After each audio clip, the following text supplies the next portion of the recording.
নমস্কার বন্ধুরা, সবিতা কিচেনে সকল বন্ধুদের স্বাগত জানাই। আজকেও আমি চলে এসেছি নতুন স্বাদের নতুন ধরনের একটি রেসিপি নিয়ে। এই যে কচি এঁচড় আর এক বাটি বেসম। আজকে এই বেসম আর কচি এঁচড় দিয়ে আজকে আমি একটি দুর্দান্ত রেসিপি করে আপনাদের দেখাবো। একটি নতুন স্বাদের রান্না, আর এই রেসিপিটা সম্পূর্ণ নিরামিষ রান্না। কিন্তু অনেকে ভাবে যে নিরামিষ এঁচড় কিভাবে খাবো, তা অবশ্যই আমার ভিডিওটি প্রথম থেকে শেষ পর্যন্ত দেখবেন। দেখলে আপনারাও এই নিরামিষ রেসিপিটা অবশ্যই বানাতে পারবেন। তা আজকে যে রেসিপিটা বানাবো, এই রেসিপিটা ভাত, রুটি, পরোটা সকলের সাথেই খাওয়া যাবে। আপনারা অবশ্যই ভিডিওটি প্রথম থেকে শেষ পর্যন্ত দেখবেন, ভালো লাগবে। আর ভালো যদি লেগে থাকে অবশ্যই আমার পাশে থাকবেন। প্রথমে আমি এঁচড়টা কেটে নেব।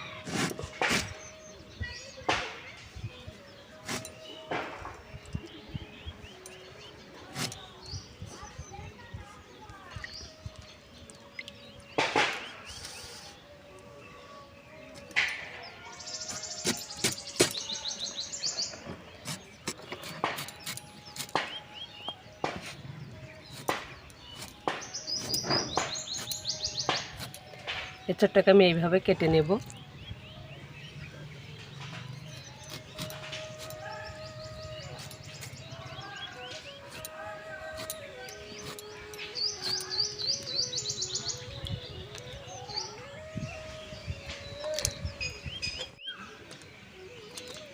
এঁচড়টা কুটা হয়ে গেছে, উনানটা ধরিয়ে নেব। উনানের উপরে কড়াটা বসে দিয়েছি, কড়াতে জল দিয়ে দিয়েছি। উনানটা আমি এবারে ধরিয়ে নেব। জলটা গরম হয়ে গেছে, এঁচড়টা দিয়ে দেব।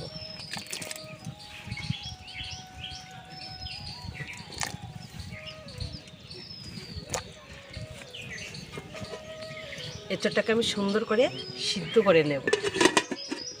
ওদিকে এঁচড়টা সিদ্ধ হতে থাক, এদিকে আমি গোটা মশলাগুলো বেটে নেব। প্রথমে বেটে নেব আদা আর কাজু।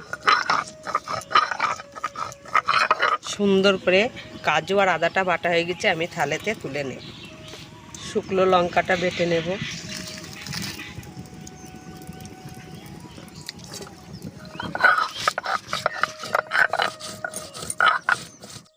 লঙ্কাটা সুন্দর করে বাটা হয়ে গেছে, তুলে নেব। গোটা জিরে, গোটা ধনে একসঙ্গে করে বেটে নেব।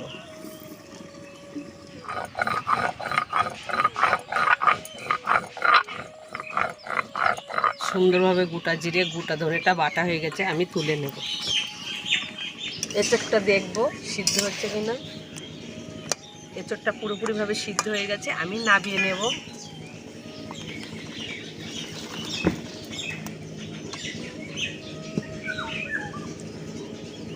ঠান্ডা জল দেব, ঠান্ডা করে নেব। এই এঁচড়টাকে আমি শিলনোড়ায় বেটে নেব, আপনারা মিক্সিতে পেস্ট করে নিতে পারেন।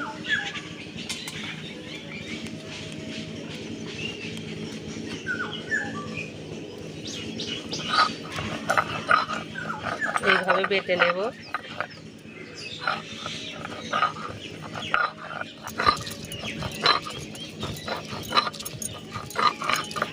সুন্দর করে বাটা হয়ে গেছে, আমি থালে তুলে নেব।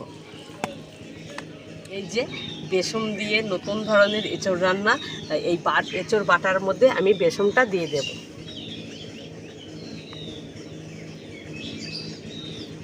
এইটুকুনি দেব, তারপরে লাগে আমি পরে দেব। হলুদ গুঁড়ো, লবণ, হাত দিয়ে সুন্দর করে মাখিয়ে নেব।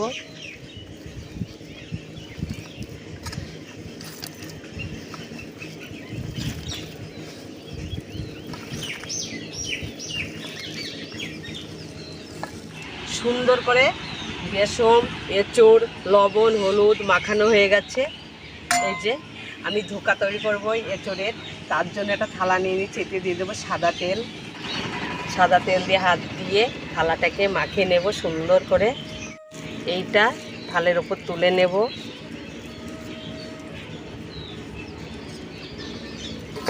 হাত দিয়ে সেট করে নেব।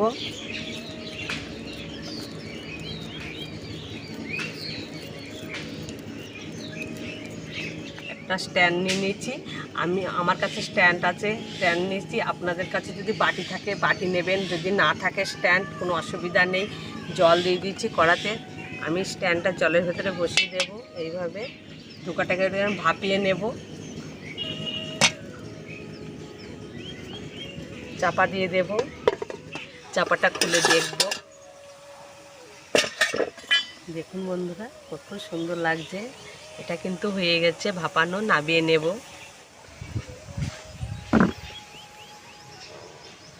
একটু ঠান্ডা হোক। ঠান্ডা হয়ে গেছে, এবার আমি এটা ছুঁড়ে নিয়েছি, পিস পিস করে নেব।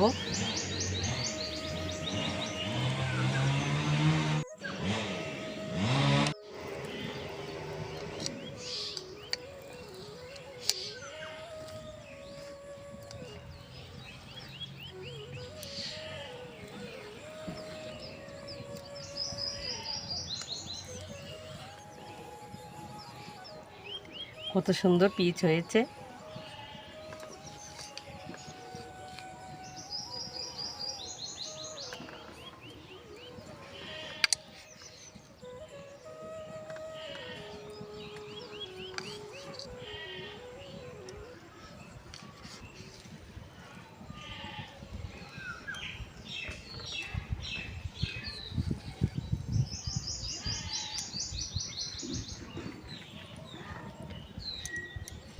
সুন্দর করে পিসগুলো আমার তোলা হয়ে গেছে। দিয়ে দেব সাদা তেল। এই যে এঁচোড়ের ধোকাটা আমি হালকা করে কিন্তু ভেজে নেব সাদা তেল দিয়ে। তেলটা কড়াই দিয়ে দিয়েছিলাম, তেলটা গরম হয়ে গেছে, পিসগুলো আমি ভেজে নেব।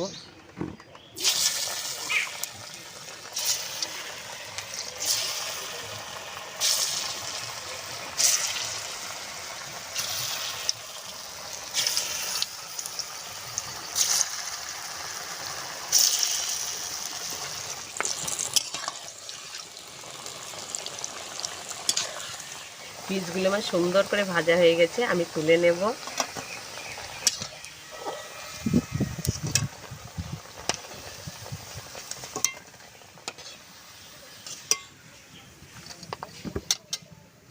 আবারও দিয়ে দেব পিসগুলো।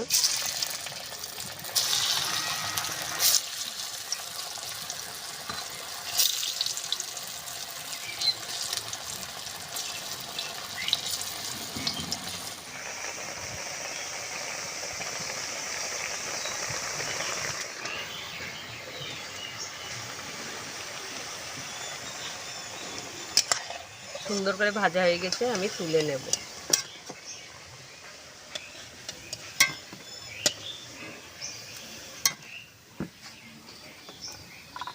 ভাজা হয়ে গেছে, এবার আমি ফোড়নটা করে নেব। ফোড়নে দেব সরষের তেল, তেজপাতা, শুকনো লঙ্কা, গোটা জিরে, বেটে রাখা গোটা মশলা সমস্ত, হলুদ গুঁড়ো, লঙ্কার গুঁড়ো,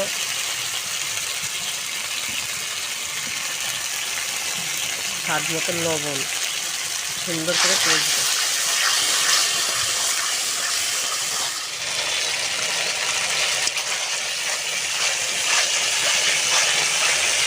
সুন্দর করে মশলাটা কষানো হয়ে গেছে, আমি ভেজে রাখা পিসগুলো দিয়ে দেব।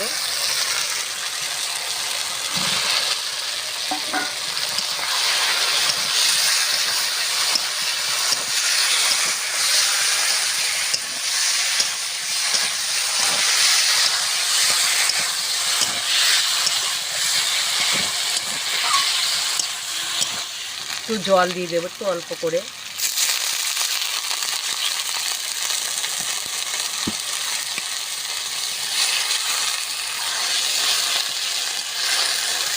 কত সুন্দর ফুটে গেছে। শেষের মুখে আমি দিয়ে দেবো একটু ঘি, কেননা নিরামিষ তরকারিতে অবশ্যই একটু আপনারা ঘি দেবেন। সব শেষে দিয়ে দেবো একটু গরম মশলার গুঁড়ো।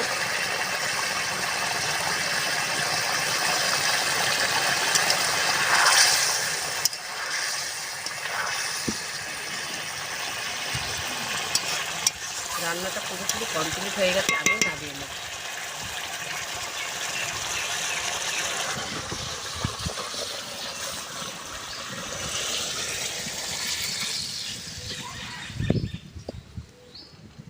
পুরোপুরিভাবে রান্নাটা আমার কমপ্লিট হয়ে গেছে।